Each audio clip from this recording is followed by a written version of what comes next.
You are listening to the FCF Leadership Podcast. This podcast has been created to help you connect and achieve your destiny as a leader. For more information, visit our website at fcf.org. So now God's given you a beautiful wife, and he's opening new doors of opportunity of ministry, and God's raised you up to help other men. So tell us what that process was like to get there, and the season that you're in, and how God uses you to help these men now.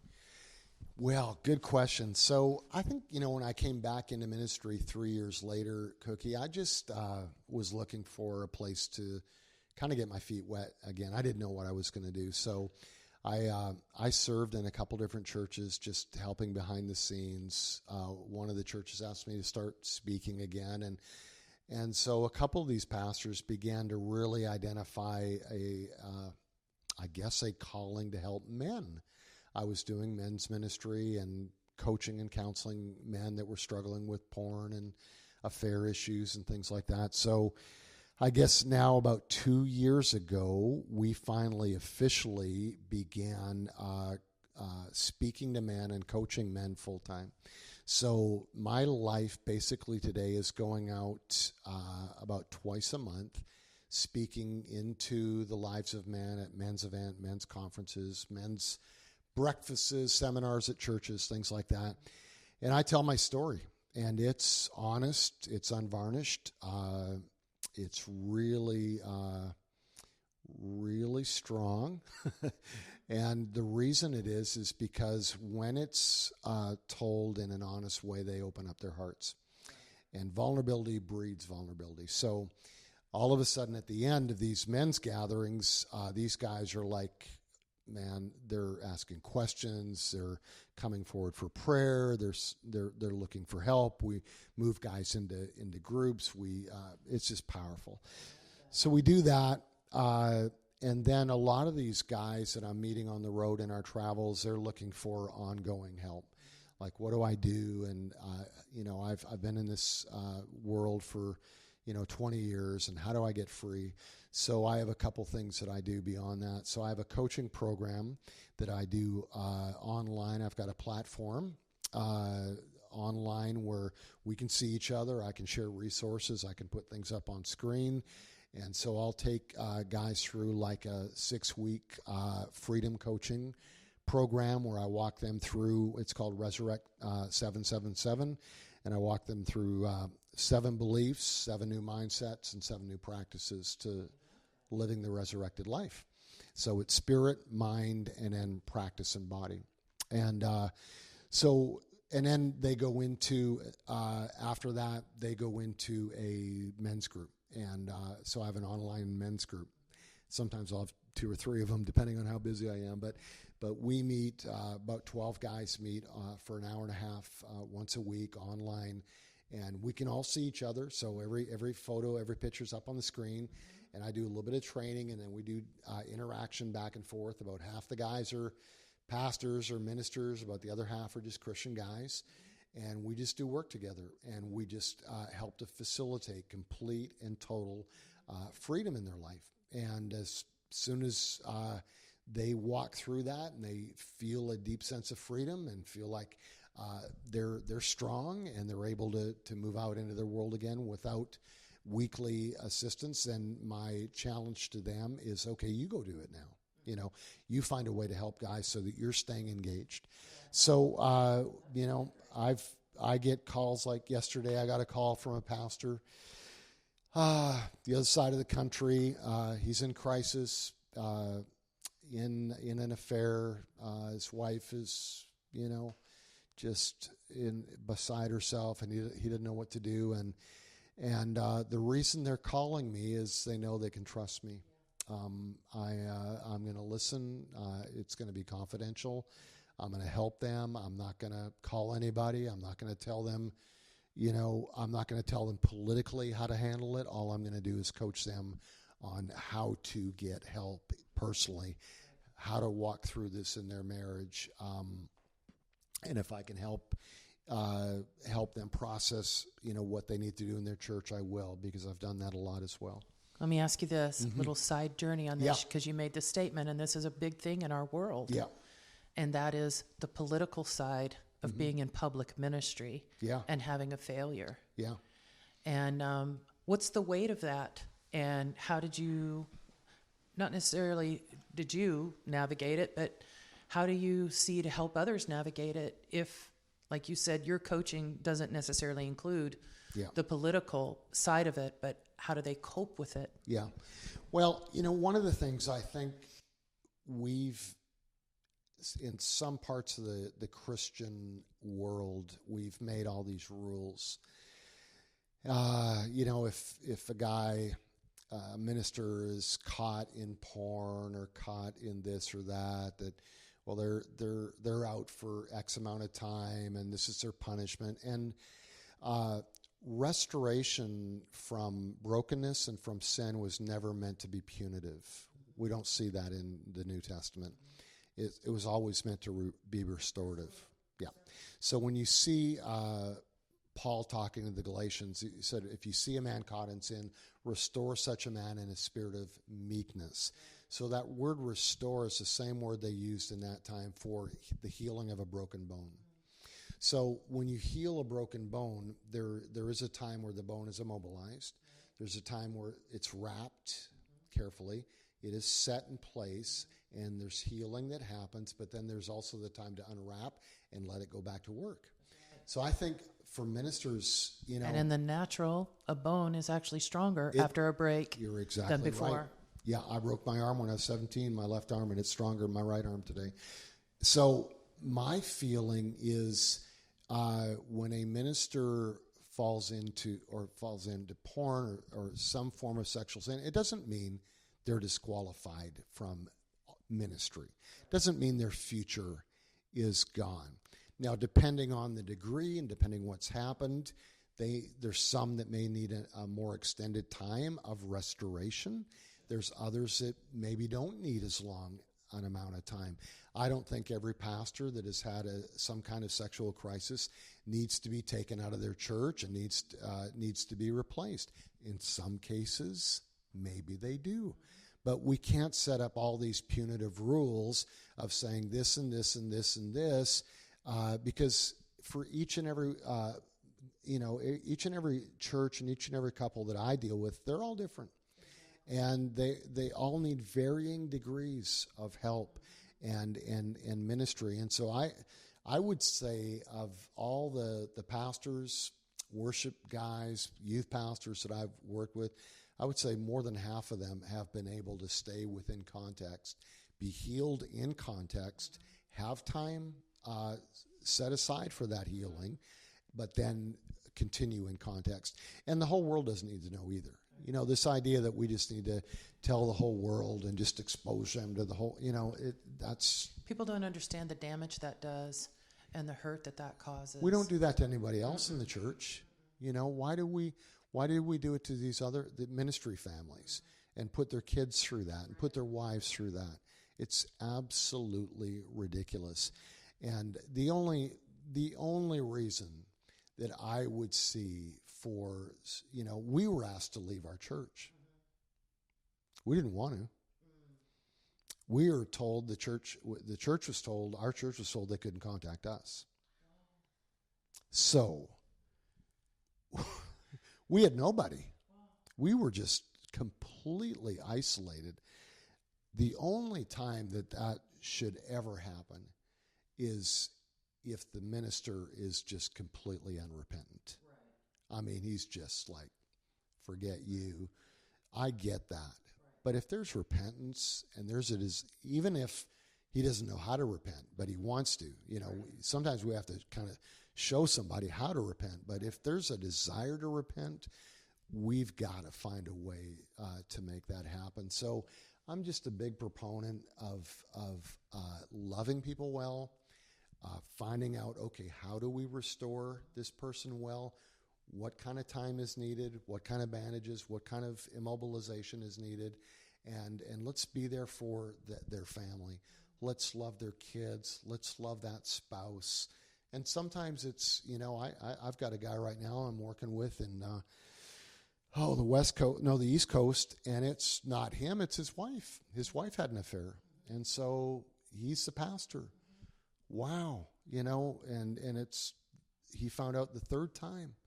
So it's an entirely different situation. Now he's trying to figure out and coping with his own pain, and so, it's not always even, the man. It's sometimes the woman that's struggling, but we've got to have more compassion and more love and more grace. And it doesn't mean that we just kind of, say, well, just, you're fine, go back to do what you're doing.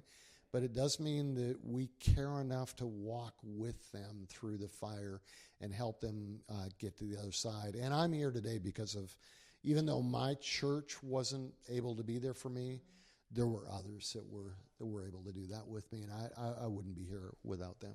Wow, praise God, I love that. Thanks for letting me take that side journey. Yeah. I thought that politic thing is a big deal in church, and it's not fair. Yeah. It's not fair because, people have giftings, graces, and callings upon their life, and we're just hurting the body when we don't allow them to be restored to what they're called to do for the rest of the body. Recently, Jen Trengale was at our church ministering, and she made this statement. She said, if we could look at our lives and the call of God on our lives, no matter what that is, and she was coming at it from a Seven Mountains perspective, kind of thing. No matter what place you are in life, there's a call on your life for whatever it is you're doing, whether you're in business or government or ministry or whatever. But based on that call, there's going to be assignments in your life that don't always look like they fit with the call, but as you move forward, then you begin to see how God was connecting these dots for your life. So the call was like an umbrella, but the assignments were different at different seasons at different times. Good. Isn't that a great thought process? Do you feel like people who have, undergone similar crisis situations that you have, and they've had to redefine themselves, and going through that process and the restoration process, we just talked about the need, navigating the politics of church life. Now, what does that look like now? Do you believe that even though you faced what you faced, there's still a call on your life? You just have a different assignment now. Yeah. Yeah, I tried, honestly, Cookie, I tried to get away from ministry, and it was just impossible. It was just so in me. And not even a pining for what used to be, but it was just more, I have to help people. Yeah. I have to help people. This is who I am. Yeah. So it didn't matter to me what that looked like. Mm-hmm. I have to speak into lives, live into lives. And so, but the assignments do change and vary and, like you say, shift. One pastor put it to me like this. I thought this was good. Blaine, you will often find your calling in your conquering. So where God uses you to conquer, there's often calling that comes out of that. Mm-hmm. So that's a great perspective. Yeah, so I just began to lean into, well, this is where God has helped me to conquer. I'm going to help others conquer in that area as well. But, I think guys and women that have failed on any level, whether it's sexually or any other level, there's something else that we need to understand, that we need to kind of accept our forgiveness too. Mm-hmm.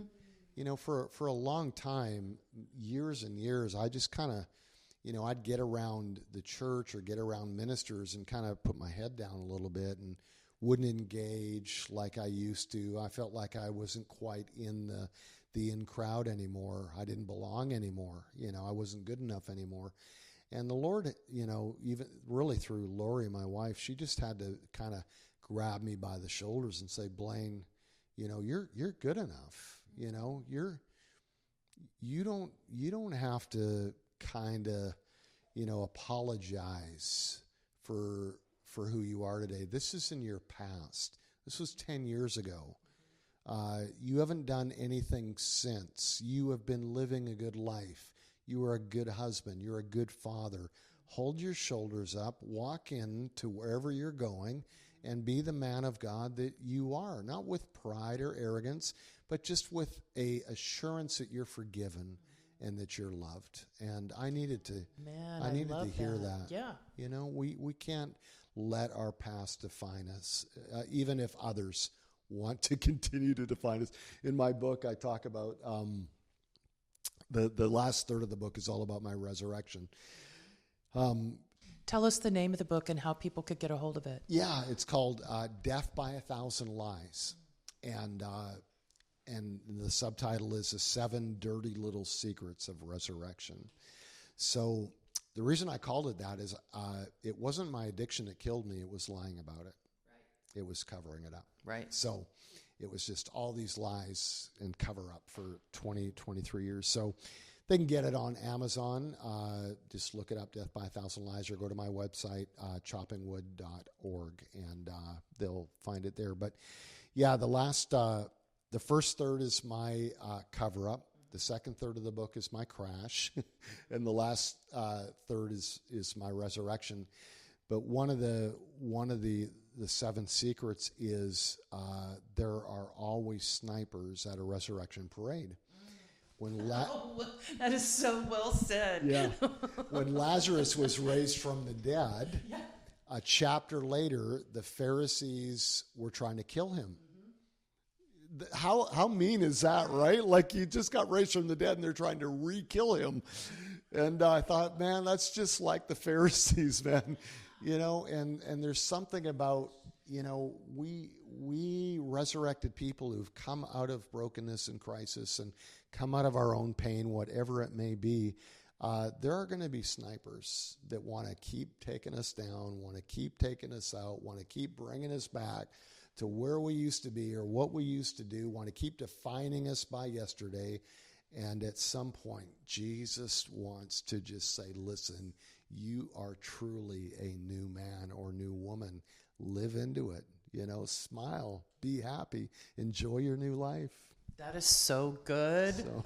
I love that. Yeah. You mentioned about on your website, choppingwood.org. Tell us what that is, where that phrase came from. Yeah. That whole process. So my counselor, when I was going through all my counseling and rehab the first 2 years, I would just keep going back. And I remember it took me about a year to get complete freedom. I mean, I kept having slip-ups with porn and kind of falling back into that.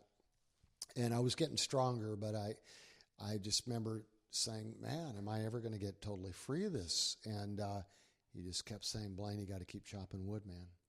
Do your work, do your work, do your work.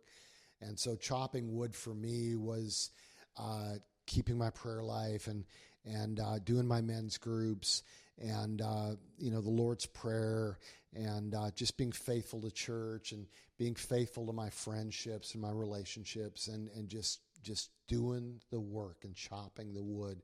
And the cool thing about chopping wood, not only are you chopping wood that can warm you in a fire, but you're getting warm in the process as well. It's like dual warmth. So I just kept, doing the work. And so when we decided to come up with a name, we thought, well, let's just encourage men to do the work, to chop the wood, to get serious about what it means to live a resurrected life and to live free.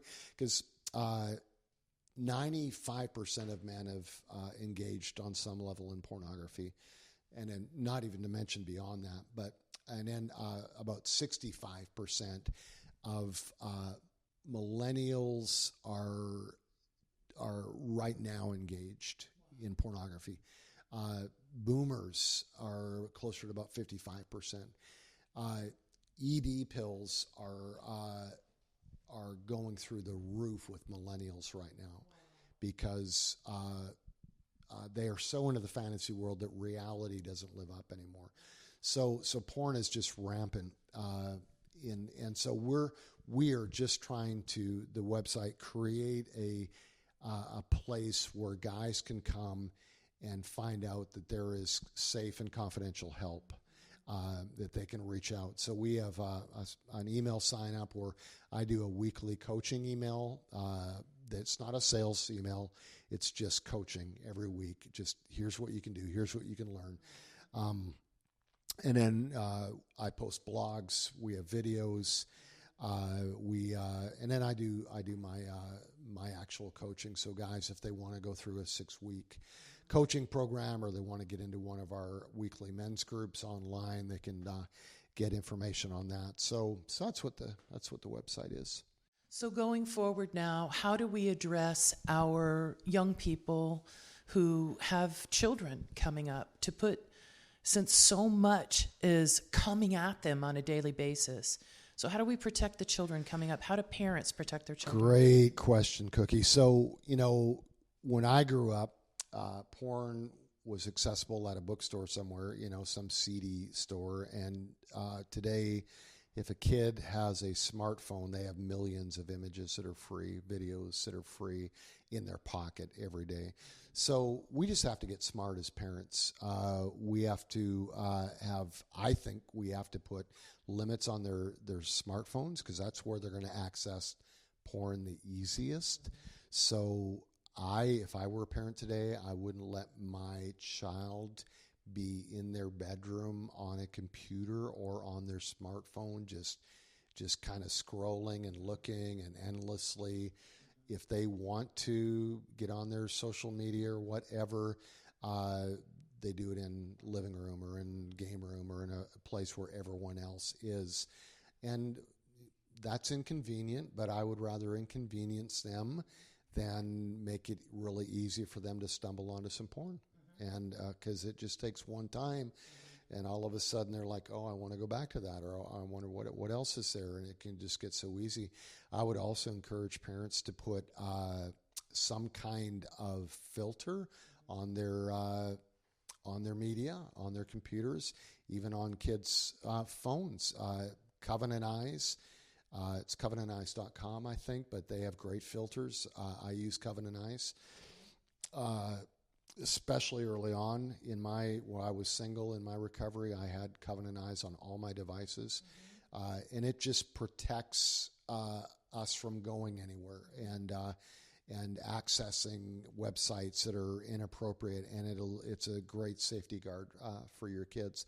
And then I think the best thing we could do in a practical way with our kids is just to, be able to sit down with them and give them permission to be honest. And so even with my older kids, one of the things that I did after my crisis is, as I gradually began to gain trust with them again and gain access into their lives again, I began to just say, hey, guys, if you're struggling, man, your dad struggled. I was a mess. You are in a judgment-free zone with me. You can tell me anything, and I am not going to judge you. I will only love you, and I will only help you, and whatever help I give you, you can take it or leave it. If you don't agree with it or it's not helpful, I'm not going to freak out. I just want you to know that I'm here for you, and all three of them have called numerous times over the years, just saying, whether it's a marriage issue or a personal issue or a life issue, I've been able to have that kind of access. So I think when we get vulnerable with our kids and we're honest about our own faults and our own struggles, not that we have to go into all the details, but enough to let them know, listen, I'm human, yeah, and you can be human with me, and allow them to have that access. And if they're uncomfortable talking to you about it, maybe you're a single mom and you've got a son, saying, hey, I've got this, really good, we've got this really good youth pastor at our church, Pastor Jim. I've talked to him. He'd love to have a conversation if you ever need one, or whoever that mentor might be for him. So that's good. Yeah. Blaine, tell us again the name of your book, where they can get it. Okay. Tell us again your website. Okay. How they can access your services if they need it. Yeah, so you can get the book, Death by 1,000 Lies, Amazon.com, or go to my website. Two ways to get there, choppingwood.org or blainebartel.com. And if maybe there's a minister out there or somebody listening that's just struggling or has a question, you're welcome to personally email me, bbartel, BBARTEL 99 at gmail.com. So you're welcome to reach out to me through email as well. So thank you for having me today. Thank you so much. This means the world to us. We're so excited to have you. Thank you. Thanks, Cookie. You have been listening to the FCF Leadership Podcast, where our focus is to help you achieve your destiny as a leader. Thank you for joining us today. For more information, visit our website at fcf.org.